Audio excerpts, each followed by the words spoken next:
নমস্কার বন্ধুরা, আজকে রেসিপি নারকেল ছাড়া নারকেল নাড়ু।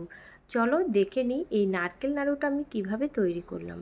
সবার প্রথমে এখানে আমি তরমুজের খোসা নিয়েছি, আর দেখুন ওপরে যে সবুজ অংশটা সেটাকে চেঁচে ফেলে দিয়েছি। দিয়ে এখানে একটা গ্রেটার নিয়েছি, গ্রেটার দিয়ে এই তরমুজটাকে আমি গ্রেট করে নেব। এইভাবে বন্ধুরা একবার এই রেসিপিটা তৈরি করে দেখবেন, আর কোনো দিনও তরমুজের খোসা ফেলবেন না।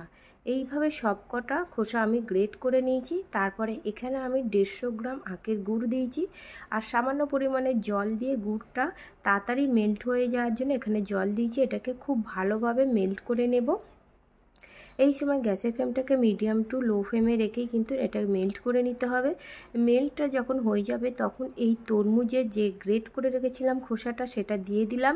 এটা দেবার আগে একটা টিপস ফলো করবেন। তরমুজ থেকে সমস্ত যে জলটা বেরোয় জলটাকে ফেলে দিয়ে চেপে চেপে তারপরে গুড়ের মধ্যে এই তরমুজের খোসাটাকে দিয়ে দিতে হবে। দিয়ে নাড়াচাড়া করতে থাকবেন। এটাকে আমি 10 মিনিট পর দেখাচ্ছি। 10 মিনিট পর ঠিক এরকম এসছে। এটাকে আরও নাড়াচাড়া করে নেব। এইভাবে আমি অনবরত নাড়াচাড়া করতে থাকব। আবার 5 মিনিট পর আমি আপনাদের দেখাচ্ছি। 5 মিনিট পর এখানে আমি সামান্য পরিমাণে এলাচ গুঁড়ো দিলাম, দিয়ে আবারও আমি এটাকে নাড়াচাড়া করতে থাকব। এইভাবে নাড়াচাড়া করতে করতে দেখবেন নাড়ুটা কিন্তু তৈরি হয়ে আসবে।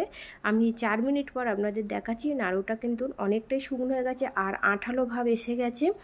যতক্ষণ না আঠালো আসবে ততক্ষণই কিন্তু এটাকে নাড়াচাড়া করে নিতে হবে। এবার আমি ঠান্ডা করে নিয়েছি।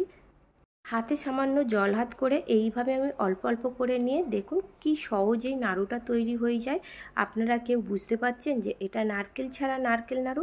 তাহলে বন্ধুরা তরমুজের খোসা দিয়ে কত সুন্দর নারকেল নাড়ু হয়। ভুলেও আর তরমুজের খোসা ফেলবেন না। এই নাড়ুটা কিন্তু খেতে নারকেল নাড়ুর থেকে কোনো প্রকারেই কম না, একই টেস্ট হয়। এই রেসিপিটা যদি ভালো লেগে থাকে একটা লাইক করে দেবেন, আর কমেন্ট করতে ভুলবেন না রেসিপিটা কেমন হলো।